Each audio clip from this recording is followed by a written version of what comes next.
Hej, velkommen. Mit navn er Rolf K. Nielsen, og du er gået ind på Skolefilmfestival.dk, den nationale filmkonkurrence for elever i Danmark.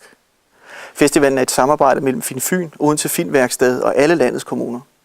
Hvis du går i 8. klasse på en privatskole, en friskole eller en folkeskole, vil du kunne deltage i den her konkurrence med din klasse.